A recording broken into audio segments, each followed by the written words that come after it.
You are now listening to the Here for the Truth podcast, hosted by Joel Rafidi and Yerasimos. All right, everybody, welcome to episode 75 of Here for the Truth. The guest that we have with us today needs absolutely no introduction. We have David Icke in the house. David, thank you so much for being here. Thank you. No problem. Pleasure. Man, the first question I want to ask you is really a question that probably no other guest that's ever been on this show has been more qualified to answer. And it's a question that's actually based on what this podcast is curated about. So, what does it mean to be here for the truth? What does it mean to be Here for the truth? What does it mean to live for the truth? To exist for the truth? well? It's something that so I can only give my personal experience, but once you realize what's going on in the world, that's the end of it, really. This is why I can't understand how many people that I've come across in the last 32 years who have entered this arena. They have seen some of what's going on. Yeah. They've talked about some of what's going on, and then they've disappeared. I don't understand that because uh, what we're looking at is something that not only we have to live with, but our children and grandchildren have to live with even more. And so there's nothing more important in life, in my opinion anyway, than uncovering what's going on, communicating it, and making sure that it doesn't reach its final goal, which it's now heading for very fast. And you start to realize where the real, if you like, truth lies and where the real bottom line of all this really is. And that's in the nature of reality.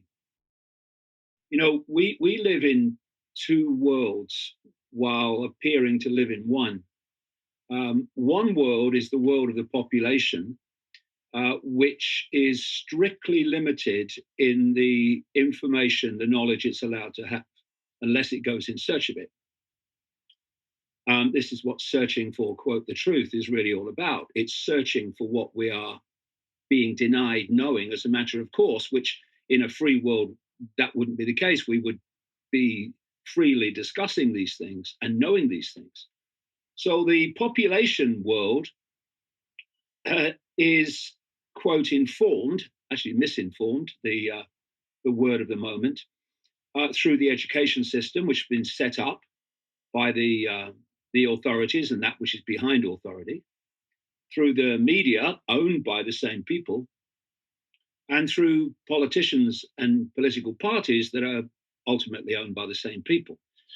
And then you've got this other world, which is the world of what I call the global cult, which is a network of interlocking secret societies with a central mission control that's actually driving the direction of the world. And what this secret society network is all about, of course, is keeping secrets. Well, who from? Well, from the population. And in fact, the cult structure and the secret society structure is fiercely compartmentalized. So the inner core of this cult is keeping the truth even from much of its own structure. And the two things they want to keep from us, which are passed over through the upper levels of the secret society network, generation after generation, going way, way back, is A, where the world is being taken. Because if you don't know where the world is being taken, then all the events that happen every day are random to you. They have no connection. They have no way that they all are moving in the same direction, not in your mind anyway, they're just random. So once you know where we're being taken, know the outcome, and you'll see the journey, suddenly the random events become, see what they're doing now. This is what they're doing now. This is why they're doing this. And of course, in the last 2.5 years, as a result of the extreme nature of it, enormously more people have now broken through that and started to see what the outcome is planned to be. And thus they're now seeing that the random is not random at all, but it's coldly calculated. So the cult is hoarding that knowledge as best it can. And in terms of the mass of the population, is still hoarding it. The mass of the population doesn't make the choice to go and look. And that's where the world is being taken. But there's an even more important level of knowledge suppression, and that's the nature of reality itself. It's the knowledge that our perceptions become our experience reality. Thus, if they can control our perception, they will dictate our experience reality. And that is the key area of understanding they want to keep from the population. They want the population to believe in things like good luck and bad luck and all these random, again, things. It's random, it's totally random. There's no coordination, there's nothing making it happen. It's just random. But in fact, what you perceive, you believe, and what you believe, you experience. There is a very clear process as one leads to the other. So if you, for instance, control the perception of someone, you're dictating their behavior, because we behave as we do because we perceive as we do. People went meekly under house arrest in the spring of 2020 because they perceived there was a deadly virus, that going under house arrest was the way to protect them from it. Their perception became their behavior. And thus their behavior became their experience, being locked down for weeks, months on end. Other people who have more self-respect, and that's what it is in the end, said, hold on a minute, if I'm going to do this, I want to know that there's a reason to do it, and I'm not being lied to, given the fact that the whole history of authority going way back into ancient times is that it bloody lies to us. So I'm going to look at it. And they looked at it and they found actually it made no sense whatsoever, and they were being lied to. So they had a different perception. So thus they had a different behavior and a different experience.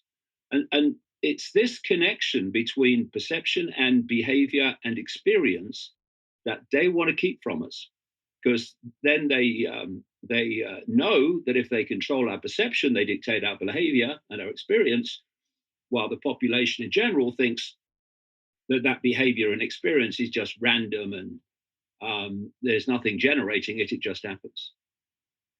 Cool. Yeah, thank you so much, David. I'm really curious too, because you've been speaking about this for decades. And I remember seeing a video that you made, I think it was over a decade ago, that pretty much explained exactly what happened in the last 2 years. But I'm so curious to hear a little bit about your story too. Like what was your inspiration to get into all this that like brought you down these rabbit holes of seeking truth and expressing truth? Well, that goes into some deeper areas, which I'm very happy to go into. Um, it's not a short story, but I'll try to keep it so. It's all good.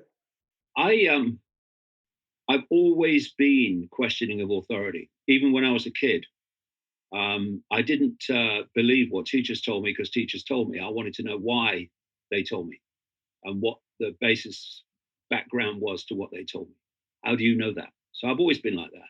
And I've always been very wary of authority. From the time I was a kid, if you asked me to do something and you made a good case for why I should do it, then I would do it. No problem. Open door, me. But you tell me to do something just because you tell me, and I'm your worst nightmare. So that was ingrained in me from the earliest age. And I'd always rejected what my father called bricks and mortar religion, not spirituality, but the bricks and mortar religion, as he called it, because he had some bad experiences with that in Italy during the Second World War. With he always remembered the poverty in Naples, while immensely rich churches in Naples were still asking the poor for donations to the church. So he was very kind of anti-religion, but he threw spirituality out with it. Like, so, baby and bathwater went the same. I never did. I believed that there is something more to know about life. And I'd also rejected from a very early age the idea that this world is all there is, the scientific, materialist scientific version. This world is all there is, and life's a bitch, and then you die, and it's all a cosmic accident. I rejected that completely. But I never really looked at the alternatives, because I was getting on with my life. I was a professional footballer. I went on to be a journalist and a mainstream journalist. I'm sorry, but it was an experience. and then to become a television presenter with the BBC, and I become a national spokesman for the Green Party, which has been very, very useful to me, given the way the whole green thing's been used to advance tyranny now. I never really thought about it. And then I was very much losing interest in television, and I was losing interest in the Green Party, really, because I saw politics for what it was, a waste of space. And while they say there's a different color on the door or the rosette, actually the modus operandi is the same. So I was rejecting all of it. And in that period, some very strange things started to happen to me. Like if I was in a room alone, it was like I wasn't alone. This started in early 1989, and it went on, getting more and more powerful and more tangible right into the spring of 1990. And it got to the point where I'm working for the BBC in March 1990, and I'm in a hotel called the Kensington Hilton, just across from the television centre in London, BBC. And this presence in the room, and I was alone, was so tangible. I actually said out into the room, would you please contact me, because you're driving me up the wall. If you're there, please contact me, because you're driving me up the wall. And then a few days later, I was with my son, Gareth, who was a little boy then, in a newsagent shop just down the road from where I'm sitting now. And I said to him, he's looking at some books. I said to him, come on, Gaz, we'll go out and get some lunch. And as I turned to move, my feet were like stuck to the ground. It's like magnets were pulling them to the ground, and the atmosphere around me changed. I obviously had no idea at the time what was going on, but that was an electromagnetic field that if you like, descended around me, and that's why I felt the atmosphere change. And what I heard was, go and look at the books on the far side. It wasn't a voice, it was like a very strong thought form, which obviously wasn't generated by me. I'm bewildered what's going on. And over the far side, I knew this shop very well, were romantic novels for tourists, because it's a seaside place. And so my immediate reaction is, what the hell do I want to go see the books over there for? So, but I walked across in bewilderment, and in among the romantic novels, as were always there, was this book with a woman's face on the front called Mind to Mind. And I picked it up because it was different to all the rest. And I turned it over and read the blurb, and I saw the word psychic. This is a biography by a psychic called Betty Shine. And I read the blurb, I saw psychic, and immediately I thought, well, I wonder if she would pick up what I've been feeling around me for the last year. So I contacted her, read the book in 24 hours, found it very interesting, contacted her, went to see her. And I went to see her 4 times. And the first time we had a nice chat. And then the second time I went, I'm on this like medical type bench, because what I said to her, because I didn't want to give her any clues of what was happening, I said, I've got arthritis, which I had, and maybe your hands-on healing, which she also did, would help. But my real motivation was, I wonder if she'll pick up what the hell's been going on around me for the last year. So I'm sitting there, she's doing some hands-on on me left knee, and I felt like a spider's web on my face. And again, I had no idea at the time, but that was an electromagnetic field. And I read in her book that sometimes when other levels of reality are trying to lock into you, you sometimes feel like a spider's web on your face, because it's an electromagnetic communication that's going on. So that communication locks in, and you feel it. Like, well, it's like the same thing when you're in an excited crowd in a sporting event, the hairs stand on the back of your neck.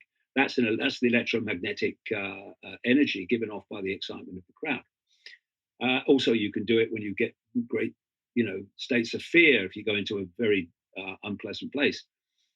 So I didn't say anything to her when this thing happened, but I did think to myself, "My God, this was in her book."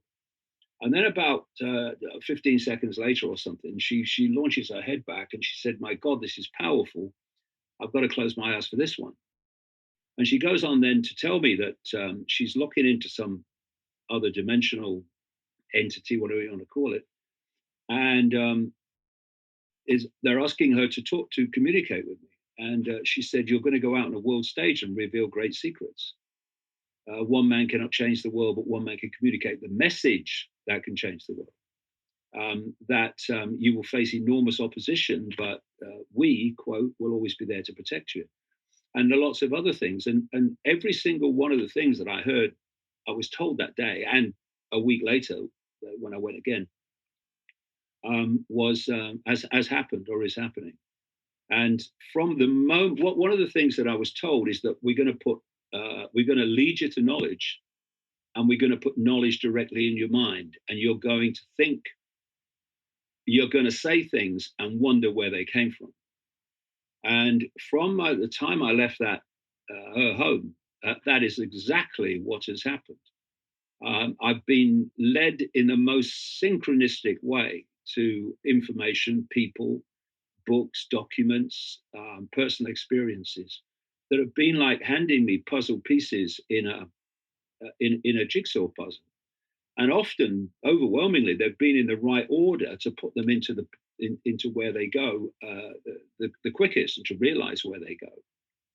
And for the first 2 or 3 years, maybe 2 years, what would happen is that I'd be led to knowledge, and from that knowledge, I would conclude what was going on. And then after about 2 years or so, it flipped, and it stayed like that ever since, that I would somehow know what was going on. And then the names, dates, places, 5 sense information would then come to support the initial conclusion. So we will put knowledge in his mind, and he'll wonder where it came from. And it's a process now, after 32 years, that I've got really, really used to, because it's a very clear sequence. Another subject will enter my life, and suddenly information about that subject is coming from all angles. And that is the experience I've had again and again and again. I had it with, first of all, there's a network that's running the world, and it's not the people you see. I had it with, and that network is connected to a non-human race. I had it with the world is an illusion. There is no physicality, and it's all an expression of consciousness, mind, and then into the whole. If they can control your perception, they can control your behavior, they control your experience, and that all that sequence, all these things have come in. And I've got a book that's just actually off the printers now called The Trap, which is going to come out in a week or so, or maybe about 2-3 weeks or so, and that takes it into another level. It takes it into other realities to understand what the heck is happening in this one. So this is how it's happened, and it goes on happening. And it's even now, after all this time, you pinch yourself at the synchronicity of what happens in your life. You think, well, what's the frickin' chances of that ever happening? But it's become almost commonplace, in my life, as it is, of course, in many other lives as well. Oh, thank you so much. That's an incredible story. I want to ask you this question. How do you maintain stamina on the path? Many people enter this journey, and as you mentioned earlier, they get waylaid, they come and they go. But in your experience, how does one continue on that journey? Well, first of all, I'm a stubborn bastard. I mean, that really does help, because it means that you're like the capstone in an arch. The more pressure you put on it, the stronger it bloody gets. And the more they try to stop me, the more determined I am not to be stopped. So that's a fundamental foundation part of it. But also, it's like I said earlier, once you realize what's happening in the world and where it's planned to go, then I do not understand how anyone can walk away from it. If there's one last person standing, it will be me. I won't be. I won't be the last person. There's lots and lots of people now. But if it came to that, then I would be the last man standing, because I'm not going to give up on all the people that are going to suffer the consequences of where this is going. I'm not going to do it. And to the day I leave this world, I'll still be doing it. And in terms of stamina, again, it's a deep thing. I go into it in this book, but I've gone into some of it in other books. The bottom line of human control is to disconnect what I'll call five sense body mind, that which decodes and experiences this world of apparent apartness and physicality, from expanded levels of awareness that are not subject to the manipulations and programming of this reality. Thus, if you, for instance, if you use this analogy, if you have a computer and you have an operator, you've got everything you need. The operator's got the big picture and is communicating with the computer, and the computer is responding to the communication. And the computer is responding to someone with the bigger picture. But when what they call a virus takes over a computer, it takes control of the operating system, symbolic of body mind, five sense body mind. And what happens when a computer virus really gets a grip? You can bash the keys and bash the mouse, and nothing happens, because now the operating system is being controlled by this computer virus, which is calling the shots. And suddenly mayhem takes place. There's no coordination to it. It's just a mess. Pages will come up and go off, and all amazing kind of ridiculous, chaotic things can go on, because the operating system has literally been possessed by this quote computer virus, which there are legions now, of course. And that's what basically has been happening to the human race. This is why, when you have these two worlds, and this other world, this secret society world, has the knowledge of how it works, it can, in effect, put a computer virus in there, which disconnects incarnate consciousness, five sense body mind, from expanded levels of consciousness.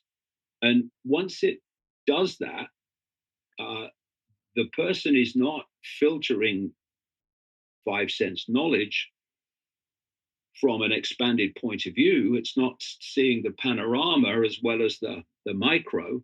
It's only seeing the micro, because it's disconnected from the panorama, the expanded awareness with the bigger picture.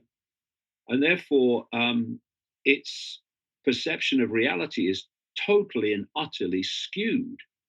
Once the computer virus takes over the computer's sense of reality is totally skewed. It doesn't operate as it should anymore. It's just a mess, chaos, chaotic mess. And so the idea is to disconnect five sense body mind from expanded levels of awareness, so they don't influence us in any way or enter the perception process.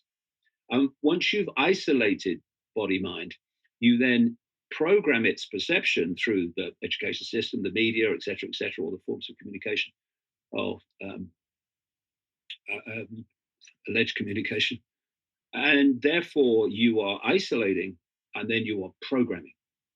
And when you see people like that, they have no perception other than the perception they're given.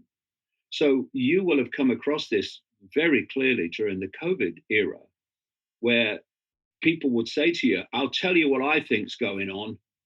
And what will then spew forth is the official story, word for word.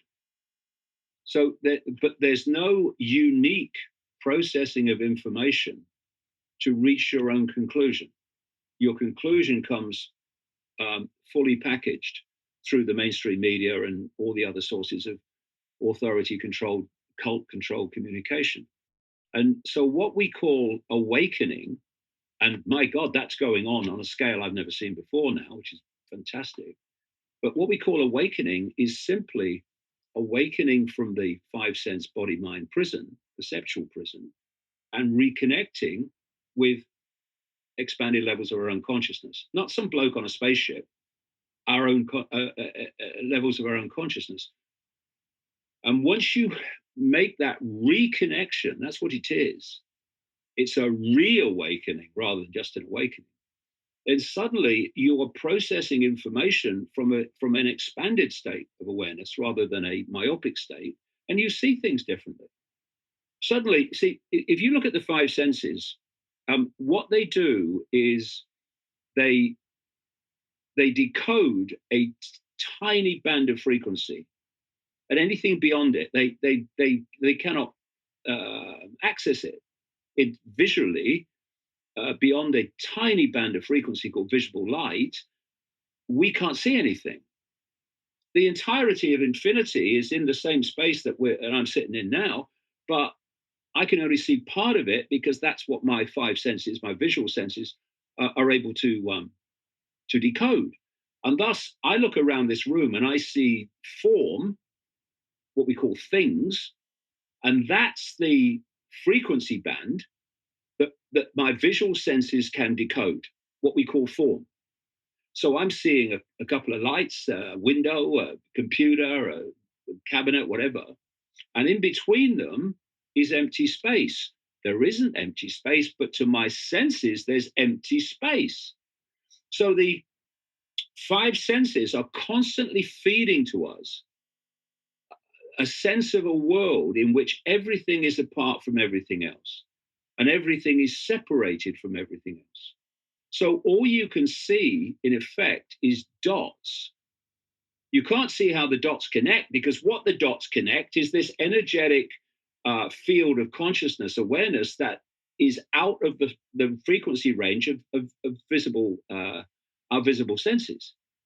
So when you start to awaken and reconnect with expanded levels of consciousness, suddenly those levels, you might not visually be able to see them, but in terms of your knowing, your awareness, your feelings, your insight, you suddenly become aware of things that you weren't aware of before. And you start to see, because your awareness is expanding deeper and deeper into the field, this field that the visual senses can't see, you are able then to see how things connect. Like I say, you may not be able to visually see how they connect because you're working through a body that's not programmed to do that.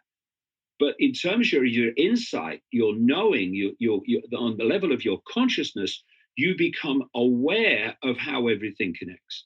And suddenly you see the world in a completely different way. Now you see actually the reason that Silicon Valley is defending the ludicrous narratives of the World Health Organization is actually because they're owned by the same people, right? So the world opens up.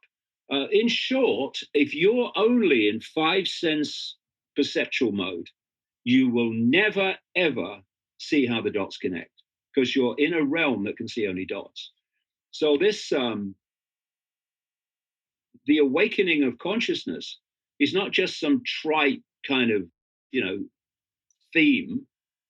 It's actually fundamental to us dealing with this because what we're doing is awakening from the perceptual prison cell that we've been systematically put in. It's amazing. Hey, David, did you, like 10 years ago, pre-COVID, pre-everything, like you talked earlier about this awakening that you're seeing. Did you expect it to happen on any timeline? Did you see it happening? Like, what was your idea of it? Well, in 1990, I started the conscious awakening of myself. The Betty Shine thing was in early 1990, and then through 1990 it gathered, and in 1991, the February of 1991, it just exploded on a mound in Peru. But in those, after I'd seen Betty Shine, and you know, it's worth mentioning that until I met her for those 4 visits, I'd never met a psychic in my life. My life just hadn't taken me there. Once I'd seen her, if you wanted to meet a professional psychic, you should have just followed me. And she was the only one I chose to go to, made the decision to go to. The others were just synchronistically, I would come across them. Like, what do you do? Oh, I'm a professional psychic. Oh my God, not another one, And they were starting to do, as I met them, they were starting to give me information. And one of them specifically, but there were others along the same theme. This is 1990, the summer of 1990. Said, well, I've been asked to tell you that there's a vibrational change coming, and it's going to wake humanity up from its coma. And it will have 2 main effects. One, it will have that awakening to the fact that the world life is not what people think it is, and the other one is that it was described like that this vibrational change will be like a spiritual alarm clock. People would sort of started getting either fast awake or slowly awake to a very different sense of reality and sense of self. And the other thing it said was that all that had been hidden from us was going to be revealed. All that had been hidden would be put on public display. And it was like this energy was going to bring to the surface all that had been hidden from us. Now, in 1990, when I was told that, there was no evidence of that whatsoever, none. But if you look at it now, it's absolutely phenomenal. I mean, we see events, and quite understandably, so do I, in a negative way. That there's these unpleasant things are happening, these tyrannical things are happening. But at the same time, what is it doing? It's bringing to the surface all that's been hidden. This is happening. It's just as I was told it would happen. It's happening. So who the hell would have heard of the World Economic Forum before the COVID era? Only dedicated researchers. But now, how many people know about Klaus Schwab, Bill Gates, and all these people and what their game is? Enormous, phenomenal numbers of people. Not the majority, of course not, but compared with before, it's phenomenal. So I call it the time of the great revealing. And this is happening on so many levels. And what I dubbed this vibrational change, truth vibrations, the truth vibrations. That was the name of the first book I ever wrote after my own awakening in 1990 and my visit to Betty Shine, in early 1991, Truth Vibrations came out. And I called it Truth Vibrations because all that had been hidden would be brought to public attention. The truth would be revealed. And so when I see current events, I see the truth of that and how it's really happening. And like I say, it's happening on multiple levels. So you've got the information coming to the surface of the bigger picture. I saw an interview with a bloody billionaire the other day, a billionaire bloody oil bloke and refiner and food magnate. And he was saying, someone wants to destroy America. This is not happening by accident. This is coordinated. What's happening here with the inflation? And I thought, bloody hell, if you've got it, mate, then how many others have got it now? And they have, and it's because of this process of awakening, which on the surface seems very challenging. It bloody is, but it's also bringing to the surface what had been hidden.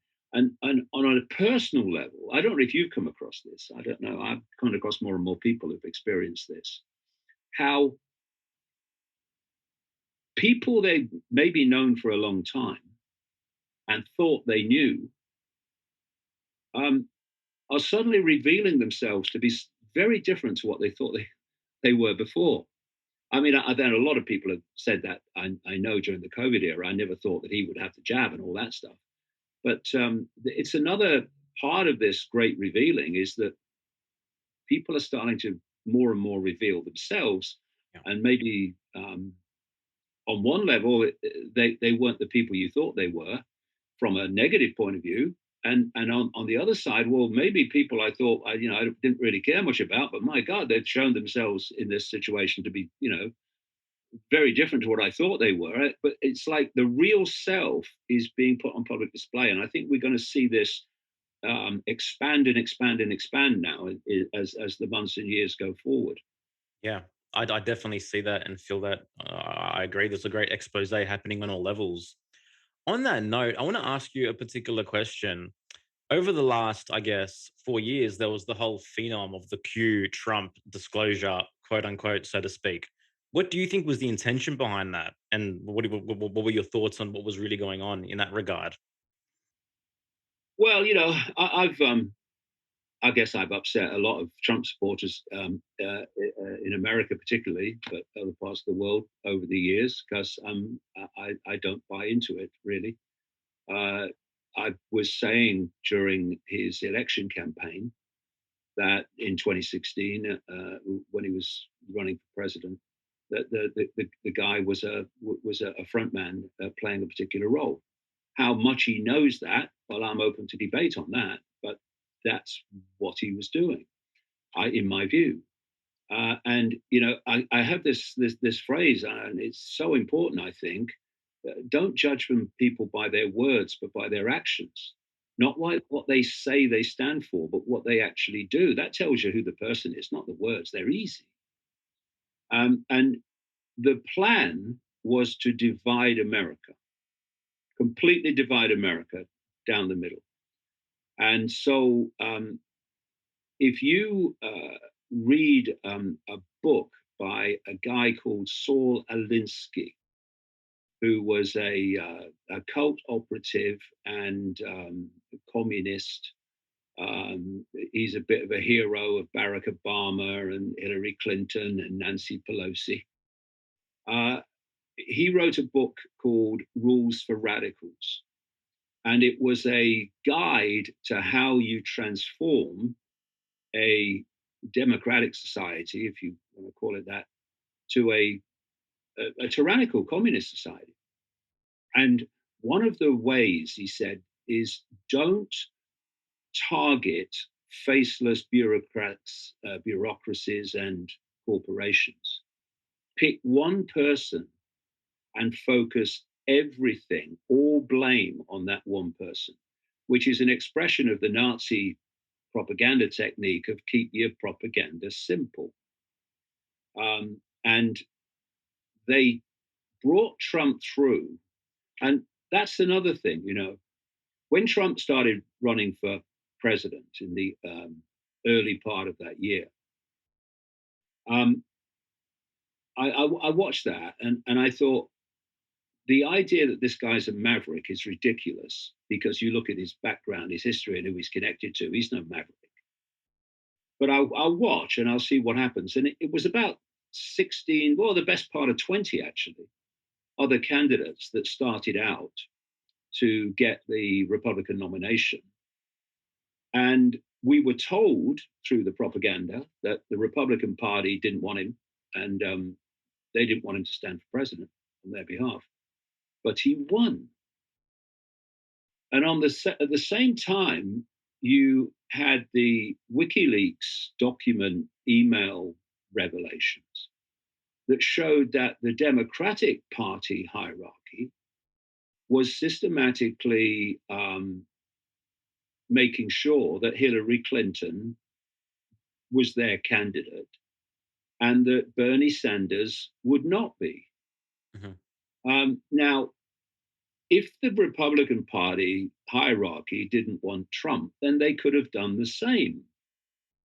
There were, the media could have, because the media were very much against him, of course, once he got office. But before that, especially in the early days, he was given enormous amounts of free publicity for his campaign, which wasn't detrimental to him in that period.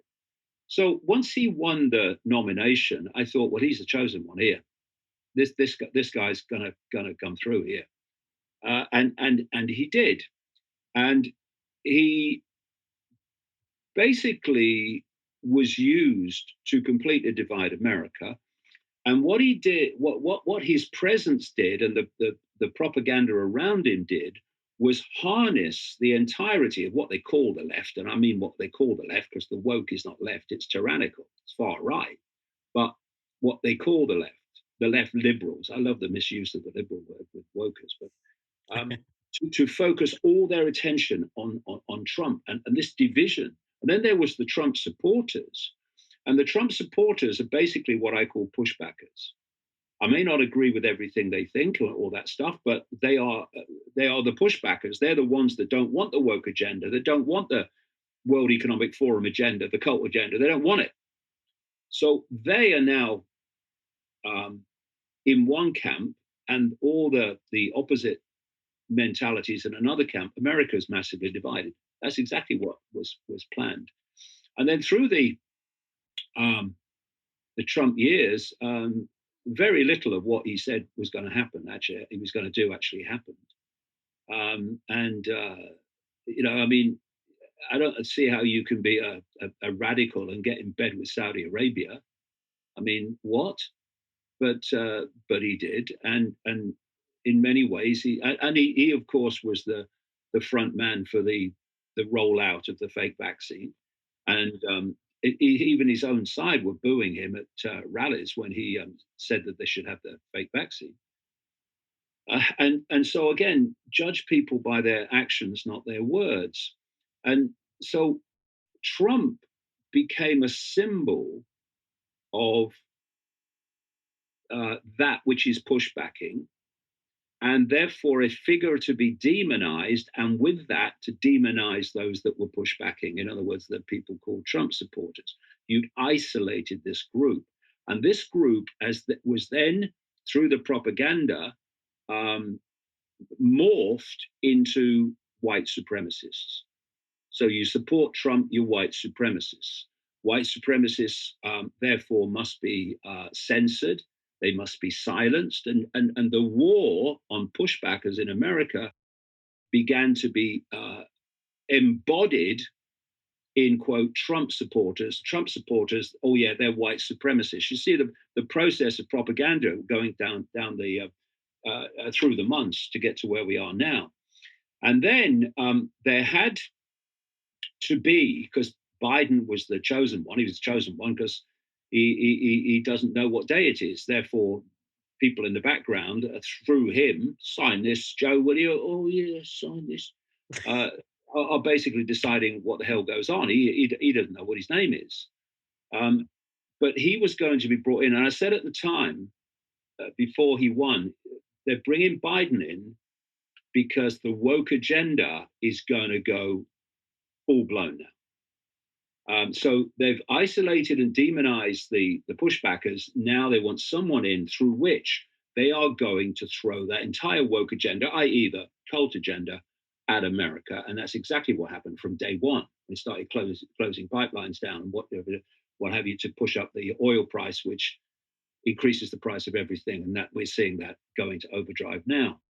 But they needed an event, something that they could use to really, really focus demonization upon the pushbacker mentality while they were pushing the massive woke agenda in the Biden years. And so we had January the 6th.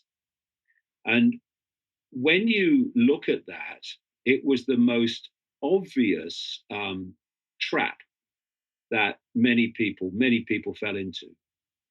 When you've got footage of the police and those in authority waving the protesters into the Capitol building. When you've got someone opening the door of the Capitol building, which can only open from the inside, a particular door, so they can come in. And then immediately you get the reaction of this guy, Chuck Schumer. If he had a brain, he'd be really dangerous.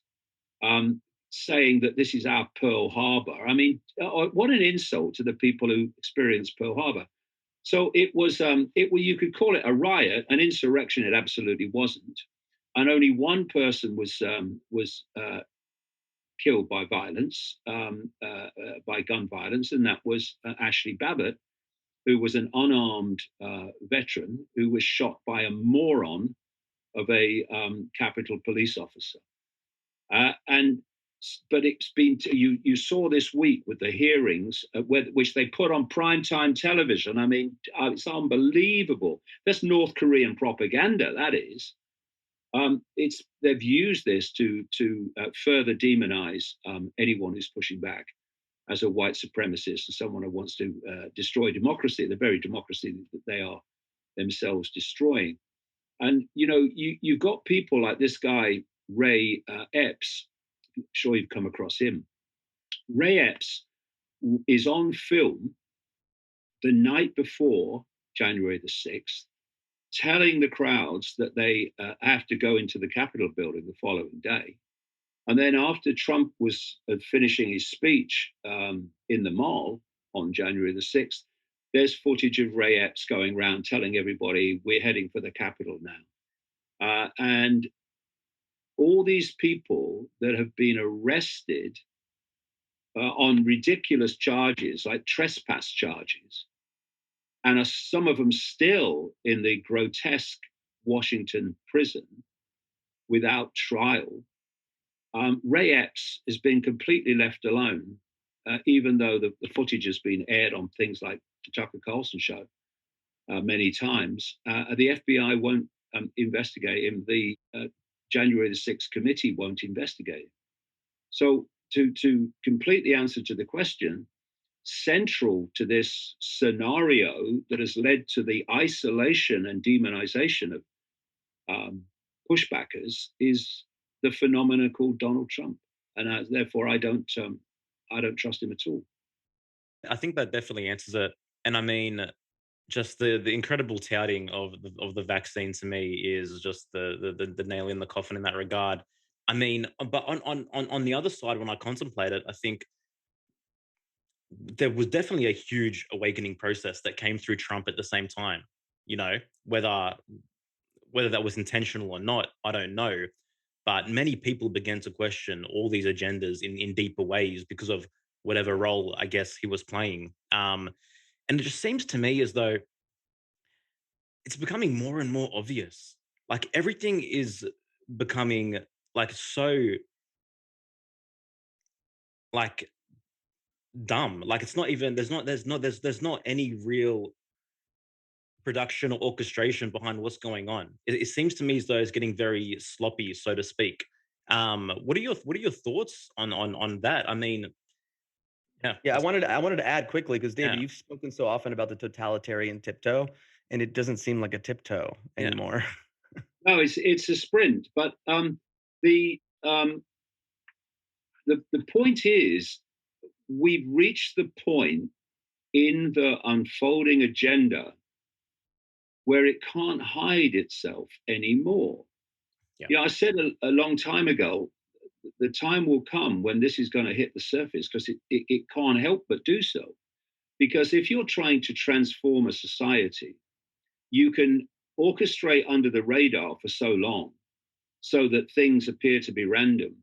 But there comes a point where if you're actually going to physically or in your face, in the face of the population, transform their society from what they recently experienced to what it changes to, then you're going to have to do it in the public eye because that's where the changes have to take place if you're going to change society.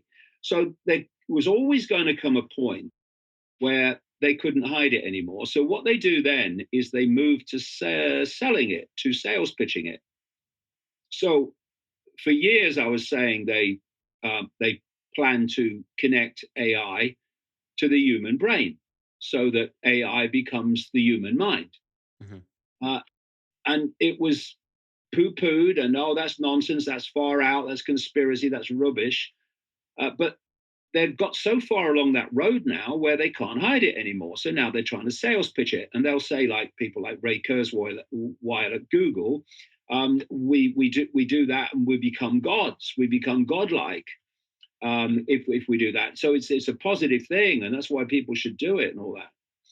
And in every area now, they've gone to selling it as a good thing and a necessary thing, because what they're doing, of course, is constantly creating problems. They are creating the problems, which they are then offering the solutions to. So again, the solution becomes a good thing, even though it's not, because it's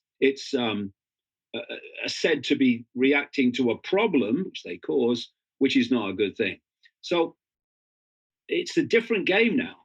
It's not a case of hiding it; it's a case of selling it. But on the other hand, it's also very clear that this awakening to where we're being taken is making it more and more difficult for them to take us there. They can only now do it by basically force or by getting those that can see to be demonized by the majority that can't see. This is what's going on. And also, of course, if you want to control perception, then you have to control information, which is where we get our perceptions from. We form our perceptions from information received, whatever form that information may take: personal experience, 10 o'clock news, Facebook post, whatever.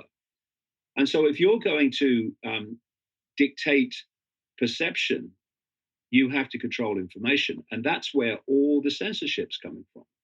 So the awakening means that more and more people are able to see what's really happening and why things are really being done, and therefore are able to communicate that on social media and in many other ways. Of actually, they're telling you they're doing it because of this, but this is the real reason they're doing it. Something I've been doing and people like me have been doing all these decades. Now more and more people are doing it. So they have to stop that, because their narrative, whether it's COVID, human caused global warming, whatever, makes no sense whatsoever.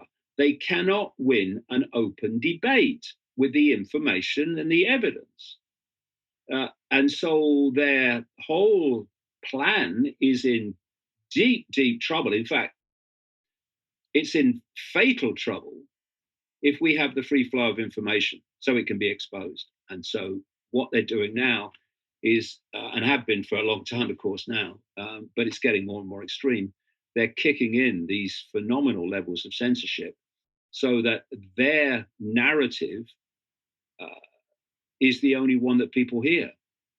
And therefore, that's what unquestioning people will believe. So all this censorship is not coming from a point of view of power and strength. It's coming from a point of weakness. It's only weak people with weak arguments or no arguments that want to censor anybody. People who have who feel that they can justify what they're saying, they don't want to censor anybody. They're confident that what they're saying will stand up to debate. So I don't want to censor anybody. All these people that hurl abuse at me, I don't want to censor any of them. Mm-hmm. You know, because they may be wrong in many, many of the things that they say about many, many things, but this is what people forget. The right to be wrong is a foundation of freedom. Because once you are censoring on the basis of whether someone's right or wrong, this is misinformation and all that stuff, you are giving some authority the power to decide what's right and wrong. Now, the public should decide what they believe individually is right or wrong, not some authority. So if you are seeking to control perception, thus behavior, you have to control information so that only your version of everything is ever heard. And that's where this is all leading, to a point where no one ever hears or sees anything that isn't sanctioned by the authorities. And at the moment, you've got almost the same thing, really, going through parliament after parliament. The version in Britain going through parliament now is the online safety bill.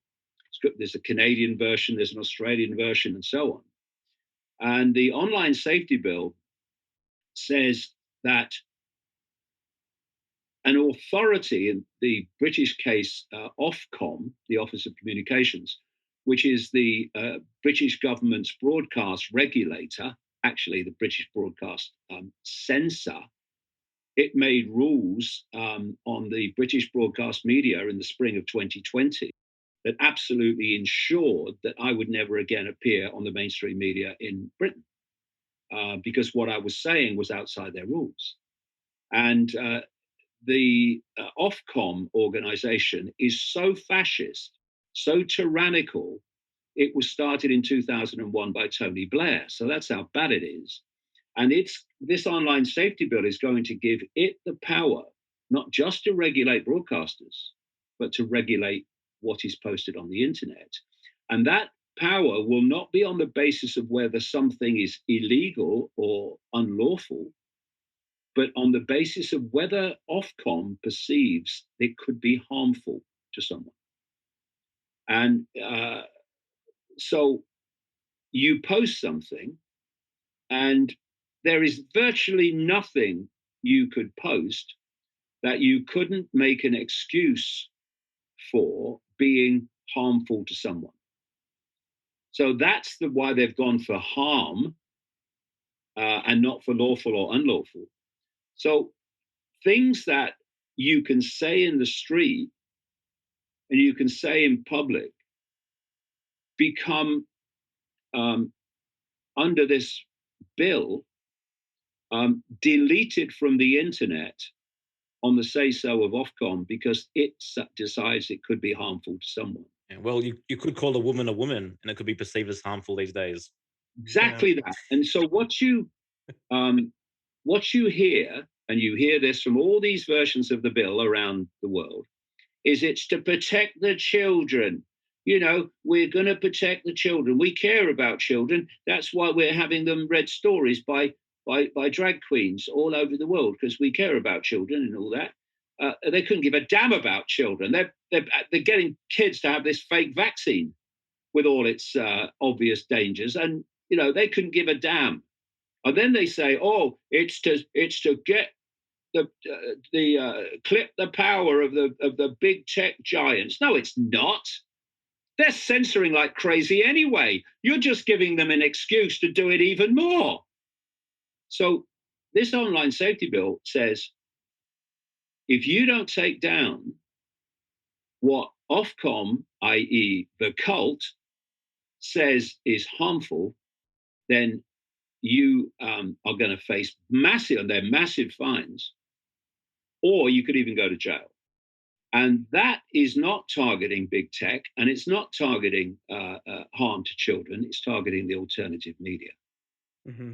Because the alternative media has been the source, and of course there are many levels of the alternative media, has been the source of information through this catastrophe we've been going through, that has put the narrative in a different context for many people. And the alternative media has been massively influential, fundamentally, centrally influential in this wake up. Because what it's done is put information before people so they can see an event from this angle rather than the official angle. And so what they're doing now is they're trying to delete that for when they play their cards that are coming, that there's not that alternative media there to put what's coming into the context that what's happened has been put into. This is why they're pushing for this World Health Organization treaty, which has been pushed back for a couple of years by the African nations, thank goodness. But they're still going to start. They're not letting it go. They still want to manipulate it into plays, whereby the World Health Organization declares a pandemic. On what basis? Well, whatever we choose. Thank you. Okay, right. And as soon as they declare a pandemic, all the member countries have to respond to the pandemic in the way the World Health Organization tells them. So you have an aspect of the United Nations, the World Health Organization, dictating the entirety of health care and response worldwide. And then at the same time, you want to delete the alternative media that's exposing that's going on, and exposing the real reason the World Health Organization is saying respond to it in this way. The real reason or the real truth behind the fact there isn't a pandemic, there's just declared one. So they're preparing for future plays on the basis of, one of the things they would have looked at is, look, okay, we didn't get everything we wanted from COVID. And they didn't. They got a lot, but they didn't get everything. So why didn't we get everything? Well, this is why. Okay, so we have to deal with that. And that's what is happening now. That's what these bills are about. It's amazing, people out there clamoring for socialism, et cetera, et cetera. And what you said earlier, too, is that, I'm a free speech absolutist. And so when you think about collectivism, the foundations of collectivism is, the people who have the most influence determine what's best for the collective. So it's like they want to just take out all these avenues where all this information is coming from. And this is a big reason why we even started this podcast, is we wanted to have dialogues like this to just bring alternative information so people can decide. We don't say we have the truth. We're here for the truth. And we want to have these conversations that are being censored.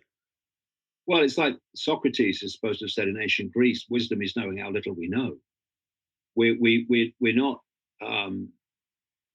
We're not saying, I'm certainly not saying, here is the solid gold, unimpeachable, every I dotted, every T crossed truth. But here's another way of looking at the world based on research that you won't hear about elsewhere. So we're in pursuit of the truth. The what we call the truth is, I mean, you've only got to look at the fact that the electromagnetic spectrum is supposed to be about 0.005% of what exists in the universe, according to mainstream science. And visible light, which is the only frequency band we can see, is a smear of the 0.005%. So that tells you immediately we have rather a lot more to know. So we're pursuing the truth, but the truth is pursued most effectively by open, free flow of information and debate. The truth is blocked. The pursuit of the truth is blocked by censorship, and that's why do you want us to openly pursue the truth? Because we don't want you to know the truth. That's the simple thing. That's what censorship is all about. So it's this idea that, which is becoming more extreme all the time, that there is a truth, and the authorities have that truth, and therefore anyone that is challenging that truth is by definition wrong. And if they're wrong, what is the point of them having freedom of speech to say something that's wrong? It's like this cult operative in New Zealand, Jacinda Ardern, who said astonishingly, but very appropriately, recently, basically, if it doesn't come from us, it's not the truth. I mean, that's the basis and the foundation of what they want us to believe. So they have to stop the free flow of information and debate. And so people like you on this show, what we're doing is seeking to keep the debate open and the information flowing for those that are that have the self-respect. I keep coming back to that because that's what it is, to go in pursuit of it. And self-respect is actually the bulwark against every tyranny. It has been throughout history. It's those with self-respect that refuse to cooperate with tyranny, because you've got two groups of people that allow tyranny to happen, and it's happening now. One is the group that does whatever authority tells it and believes whatever authority tells it, and another group that doesn't really believe it and doesn't want to do it, but does it because it's frightened of not doing it. They're the two groups that have allowed every tyranny in history to prevail. And the third group is those that can see through the lies, and having done that, will not cooperate with the tyranny. And that's the group that has ended every tyranny in history. Everyone, that third group. And we're in the same situation again.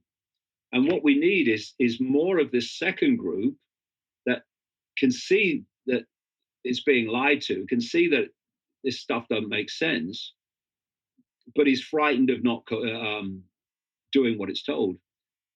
That more of that group need to come into the third group and stop cooperating with it, because people say, "What's the solution?" But so many who ask that question don't really want to know the answer. The answer they want is, "This is how someone else does it for you." That's what many people who ask the question, "What's the solution?" That's what they want to hear. Well, this is how someone else does it for you. Sorry, no can do.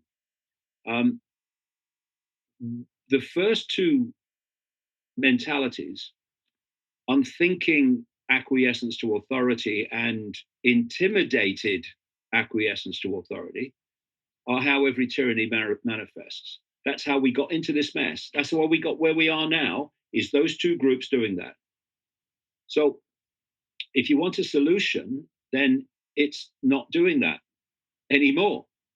It's not just accepting things as truth because authority says it. History shows you they're almost certainly lying. And you don't just do it because you're frightened of not doing it. Because those two mentalities lead only one way, and that's to total tyranny. Call it fascist tyranny, technocratic tyranny, communist tyranny. It's always tyranny at the end of that road. And when you have 8 billion, pretty much now, being imposed upon, directed by, and manipulated by a relative handful, which at the core of the core of the core, you'd get into one room. Well, the solution's obvious. The 8 billion stop cooperating, or great tracts of their 8 billion stop cooperating with the few, and it's over. It's over. It's unenforceable. How can a 90-year-old moronic gopher like George Soros, or 90 odd more like Henry Kissinger, how can a moron, and he is a moron, but all their front men are really morons, the real stuff is behind them, like Klaus Schwab and Bill Gates. Bill Gates is intelligent. What? How can these people dictate your life unless you let them? They can't. And that's the same with the uniform, the people in uniform. You've got kids and grandkids. You are imposing tyranny on them for life by defending these people who are seeking to do that to your kids and grandkids. What are you doing? The answer is we stop cooperating with our own enslavement and the enslavement of others. And it's over. Yeah. It's over overnight. And so the cavalry is not coming. We are the cavalry. And therefore, and it's a vast 8 billion army of cavalry, but we've got to stiffen the backbone and say, no, we're not doing it. No, not doing that. Not doing that. Wear a mask. No. Have the jab. No. And then we'll see where the real power is. Because these people have no power. They don't. How can a relative handful have power over 8 billion? They can't. Their power is the power the 8 billion give to them every day in the form of acquiescence. We take that power back. No, not doing that, not doing that, not doing that. We'll see where the real power lies. And it's not with morons like Schwab and Gates and Kissinger and Soros. It's not with them at all. It's with us. They've just manipulated us to forget. That's why we're here. Have zero tolerance for the lie. That's exactly what this podcast is about. And to me, the way I feel into it is that we're on that path, and people are waking up to that realization. People are reclaiming their power. I think, from what I sense, is that we're moving more so into individualism, because there's people rising up all over the place that are saying, obviously Babylon doesn't want me, the system doesn't want me. So what am I going to do, knowing what I know about reality? And they're deciding to reclaim more power for themselves and build lives according to what they know as the truth. Well, I mean, the more points of decision making there are, the less power any cabal has over events. The more you centralize decision making, the more power you have over events. So if you look at because this cult manipulation goes way back. It's just been increasing its power and increasing its power, increasing its influence by getting other people's power, generation after generation, century after century, to the point now where it's global. But if you look at the history of human societies, started out with tribes, where people in the tribe were making decisions about the tribe. And that meant there were tribes all over the world making their decisions about the tribe. So how does any central authority dictate to all those tribes? Impossible. So they then bring the tribes together, vast numbers of tribes together, to form things called nations. Now those running the nation are dictating to all the former tribes that form that nation. Then they started bringing nations together, not least through the European Union, but also trading groups and other blocs, to the point where a few bureaucrats in Brussels, unelected, are deciding what happens to the lives in fine detail of people all over Europe.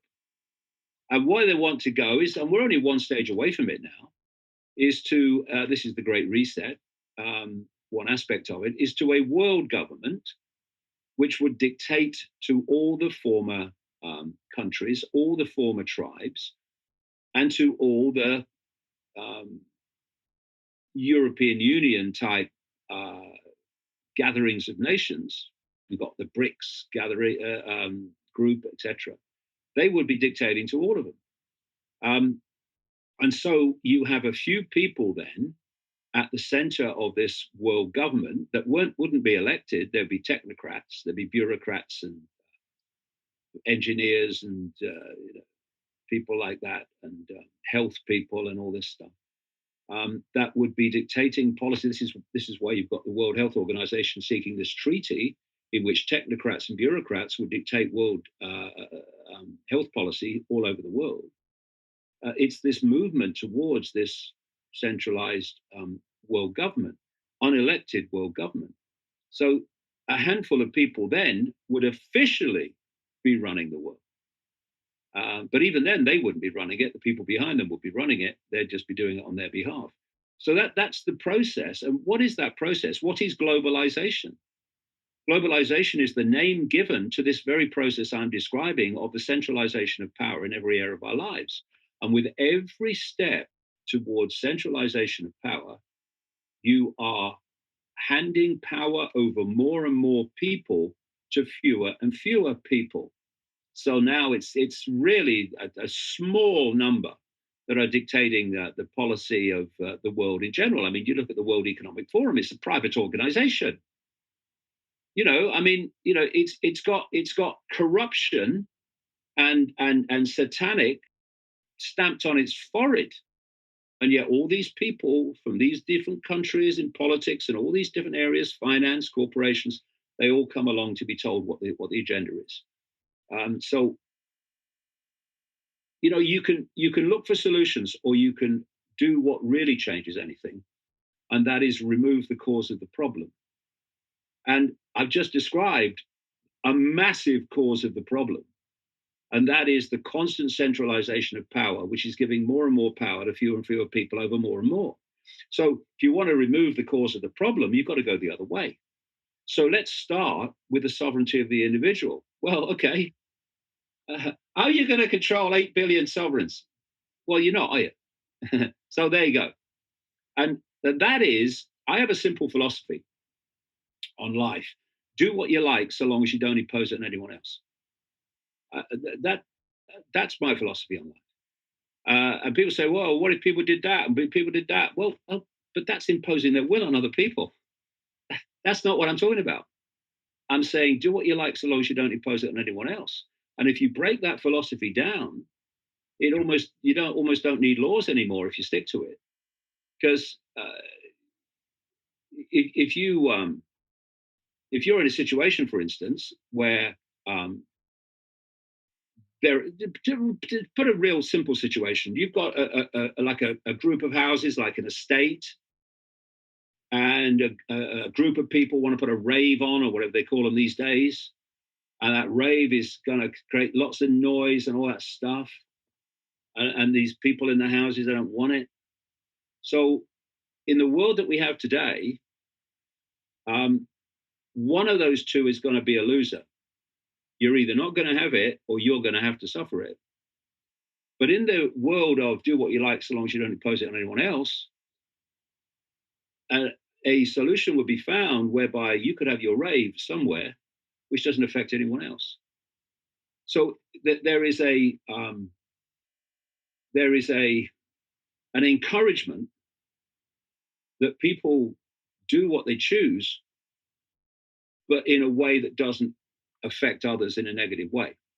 And so you can have individuality without the need for collective imposition when people have reached a level of consciousness where they are not only respecting of their own right to do what they want, but they're respecting of others' rights not to be affected by what they want.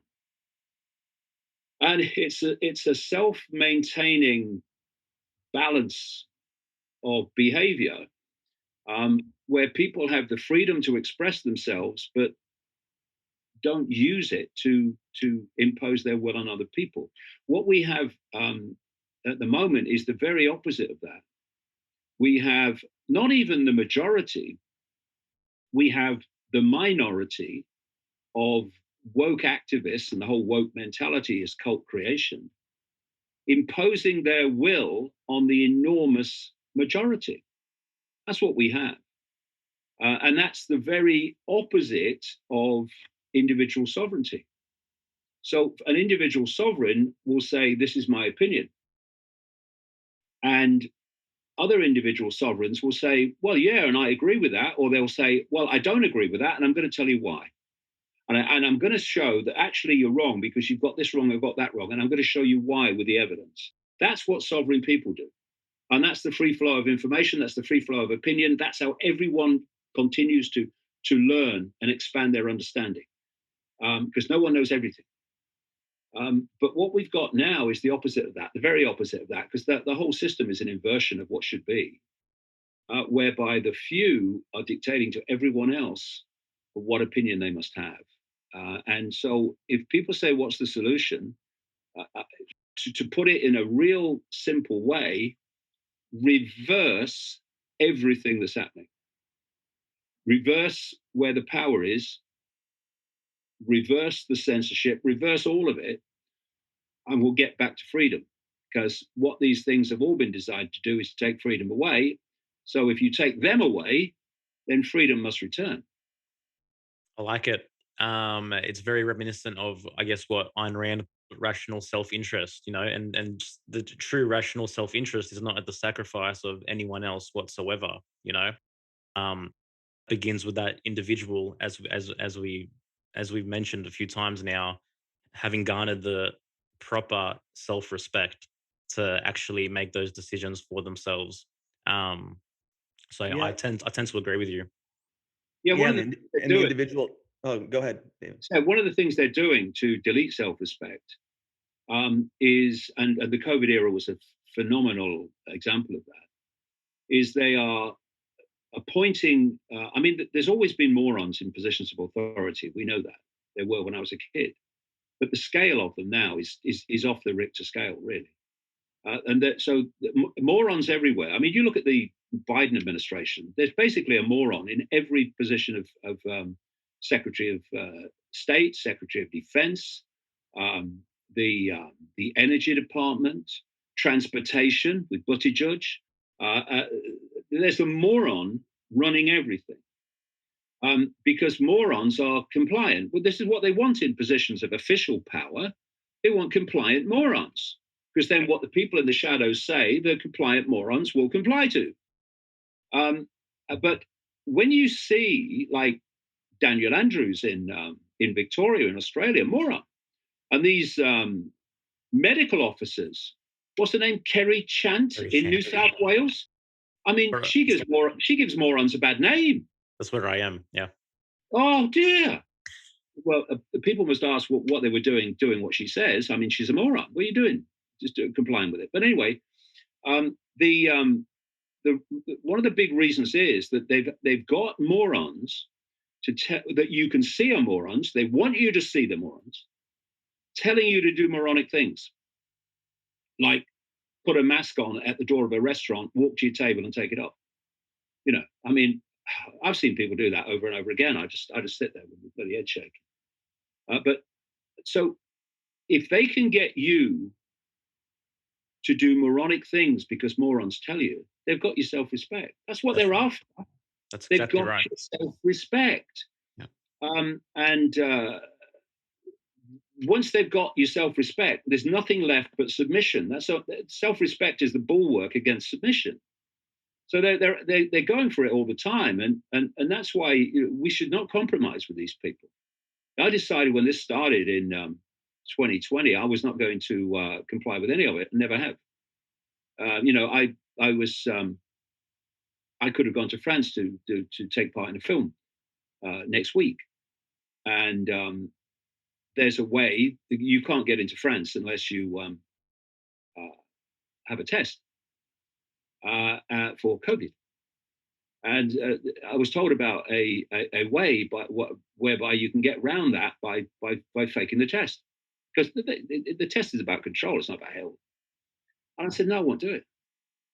I won't even fake around them. I won't do it. I'm not going to comply with their nonsense, even in a fakery way. I will not do it. So I've not done any of it, none of it, and I never will. I'll die first. That's my line in the sand. I can understand what other people do when they've got a job, mate. I've got kids to feed and all that stuff. I understand that, but I made that decision. I'm not going to do that. I'm not going to acquiesce to any of it, none of it, and I never have. And it's not affected my life in any way. Because you just don't do it. Yeah. And if people don't like it, well, they can do the other thing, but I'm not doing it. Yeah, well, I would say it's improved your life in a certain way too. Like you mentioned earlier about this whole charade that's happened where people who were never aware of the WEF, Bill Gates, all these people, but also David Icke. I feel like over the last couple of years, people also are more aware of what you've been doing over the last 30 years. So, like, I just want to like give kudos to you because you've been an inspiration to a lot of people out there on the truth seeking journey and the truth speaking journey. So, I just want to honor you for that, and I appreciate you. Well, that's very kind, and that's actually a very good point. You know, in the first week of April 2020, I did an interview which got a phenomenal uh, Yeah. audience about the COVID thing, in which I said there was no COVID, and it was just a re-diagnosis scam. That the PCR test was not testing for the virus, and therefore all the cases were nonsense. And how can you have anyone who dies after testing with a test that's not testing for the virus within 28 days have COVID-19 on the death certificate, and all these things. And of course, it was, you could almost hear the countdown once I did that to being removed from everywhere on the internet, the mainstream internet, Facebook and Twitter and the YouTube, all of it, all gone. But the interest in my work has absolutely exploded. And where there's a will, there's a way. The worst thing you can do when people target you like that is go into victim mode. Poor me. I'm a martyr. Well, I don't want to be a bloody martyr. Martyrs usually are glorious failures. I don't intend to be a glorious failure. Thank you very much. So you look for other ways around it, because what you know, instead of being a victim, what you say to yourself is, well, I'm a problem to them then, because they're censoring me because they're desperate for people not to hear what I'm saying. So I mean, that's a good thing. They're doing that from a point of weakness. They've got all these corporations, they've got all these Silicon Valleys, they've got all the banking system, they've got all the corporations, they've got all the governments, and they're frightened of a bloke on the Isle of Wight. So to the point they have to censor him from everything. So that's telling you where the power is.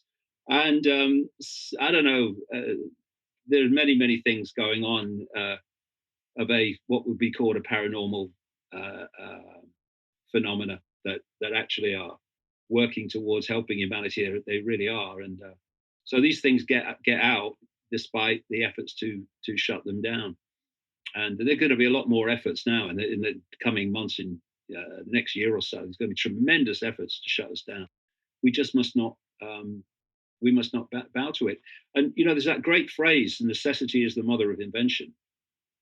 And what you've seen with the censorship is the emergence of other platforms and social media platforms and video platforms. And now they're, through the online safety bill, they're trying to target them. But, "You hum it, son, I'll play it" was a line from an old advertisement on British television. Well, you hum it, cult, and we'll play it, and we'll get around it, because we have to. The alternative is unthinkable. mic drop right there. David, so much respect, huge respect for everything that you've done and stood for the past 30 years. I mean, it's just incredible to think about how long you've actually been putting this information out there and been up against this adversity.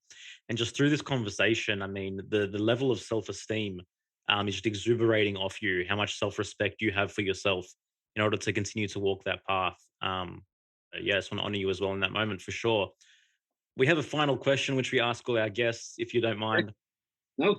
If you had the entire world at your disposal, the entire active social media world could hear a single message from David Icke, what would that message be? You are not your labels. You are not a man, a woman, something in between. You're not a race. You're not a political persuasion. You're not a sexuality. They are experiences, brief experiences, that the real you is having, but have forgotten what the real you is. And that is, you are a unique expression of infinite awareness of all that is, has been, and ever can be, of all possibility, of all potential waiting to manifest. And what manifests it? Your perception of self, your self-identity. Self-identify with the labels of human, and you self-identify with limitation. Self-identify with being all that is, has been, and ever can be, and you self-identify with infinity. The difference in the life you will then lead is indescribable.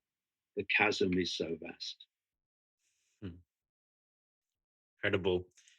David, thank you so much for your time. Thanks for being here for the truth. We appreciate it. Guys, thank you so much for listening to this episode, and we'll see you next time. Take care. Real pleasure. Thank you, mate. Bye. Smoke and mirrors, I'm seeing through the illusion. Waking up in a time, they think you're in a delusion. Somebody set the alarms, cause they be too busy snoozing. I'm in a DeLorean, fast forward in evolution to a place where we can share our confusions. Yeah, 450 BC, I'm sharing tea with confusion.